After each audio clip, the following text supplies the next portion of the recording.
हृदय सम्राट बाळासाहेब ठाकरे हे फक्त राजकीय नेते नव्हते, ते एक विचार होते, एक ज्वाला होते आणि हिंदुत्वाच्या अभिमानाचं जिवंत प्रतीक होते. त्यांच्या एका हाकेला लाखो शिवसैनिक उभे राहिले आणि त्या आवाजातून उभी राहिली शिवसेना. आज राजकारणात सतत एक वाद ऐकायला मिळतो. बाळासाहेब कुणाचे? युबीटी म्हणजे शिवसेना उद्धव बाळासाहेब ठाकरे गटाचे की शिवसेना एकनाथ शिंदे गटाचे? पण सत्य एकच आहे, बाळासाहेब कोणत्याही गटाचे नाहीत, ते संपूर्ण शिवसैनिकांचे आहेत, संपूर्ण महाराष्ट्राच्या स्वाभिमानाचे आहेत. सध्या एक नाव बरेच चर्चेत असतं, कधी मारहाणीच्या मुद्द्यावर, कधी शिवसेना फक्त आमचीच आहे याचा दावा करत हे नाव माध्यमांमध्ये समोर येत असतं. ते म्हणजे उद्धव बाळासाहेब ठाकरे गटाचे प्रमुख नेते आणि तसेच विधान परिषदेचे विरोधी पक्षनेते म्हणून उद्धव बाळासाहेब ठाकरे गटाची धुरा सांभाळणारे अंबादास दानवे. यांना चक्क बाळासाहेबांचा फोटो देखील सांभाळता येत नाही. हे ऐकून धक्का बसला ना? तर हो, तुम्ही बरोबर ऐकले. ज्या बाळासाहेबांच्या नावावर राजकारण केलं जातंय, प्रमुख पक्ष कोणता याचे दावे प्रतिदावे केले जाते, मोठ्या तोरात बाळासाहेबांच्या विचारांचा वारसा आम्ही जपतो, हे वारंवार ठाकरे गटाकडून सांगितलं जातंय. अशातच ठाकरे गटाचे प्रमुख नेते अंबादास दानवे यांना बाळासाहेबांचा साधा फोटो देखील सांभाळता येत नाहीये. सगळ्यात आधी तुम्ही हा व्हिडिओ पहा. छत्रपती संभाजीनगर मधल्या क्रांती चौकातील अंबादास दानवे यांच्या तोरणा कार्यालयाबाहेर बॅनर लावण्यात. बॅनरवर पाहिल्यावर कधी कधी असा प्रश्न पडतो की जी व्यक्ती वारंवार आमची शिवसेना असं सांगतो, पण त्याच व्यक्तीला बाळासाहेबांचा फोटो देखील जपता येत नाही. त्या बॅनरवर बाळासाहेब ठाकरे, उद्धव ठाकरे, आदित्य ठाकरे आणि दानवे यांचे फोटो आहेत.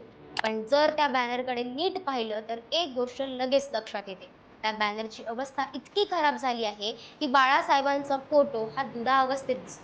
आणि इथेच खरा प्रश्न उभा राहतो, दानवे साहेब, हे नेमकं काय चाललं? ज्या बाळासाहेबांनी आयुष्यभर शिवसैनिकांना स्वाभिमानाने जगायला शिकवलं, ज्या बाळासाहेबांनी लाखो लोकांच्या मनात हिंदुत्वाची ज्योत पेटवली, त्यांचाच फोटो तुमच्या कार्यालयावर दुरावस्थेत का दिसतो? दानवे स्वतःला शिवसेनेचे मोठे नेते म्हणतात. ते विधान परिषदेतील विरोधी पक्षनेते म्हणून ओळखलेही जातात आणि उद्धव ठाकरे यांच्या गटातून मोठमोठ्या घोषणा करतात की शिवसेना ही आमची आहे. पण एक साधा प्रश्न आहे, ज्यांना बाळासाहेबांचा फोटोही जपता येत नाही, ते आज बाळासाहेबांनी उभी केलेली शिवसेना कशी जपणार? दानवे साहेब, शिवसेना फक्त भाषणात बाळासाहेबांचं नाव घेऊन चालत नाही. शिवसेना चालते निष्ठेवर, सन्मानावर आणि श्रद्धेवर. आज अनेक नेते बाळासाहेबांचं नाव वापरतात, त्यांचा फोटो समोर ठेवून उभं राहून भाषण करतात, पण जेव्हा त्या फोटोची जपणूक करायची वेळ येते तेव्हा ती जबाबदारी तुमच्याकडून कुठे जाते? क्रांती चौकातील कार्यालयावरील बॅनर आज एक वेगळं सत्य सांगतो. तो सांगतो की बाळासाहेबांचं नाव वापरणं सोपं आहे, पण त्यांचा सन्मान जपणं तितकंच कठीण आहे.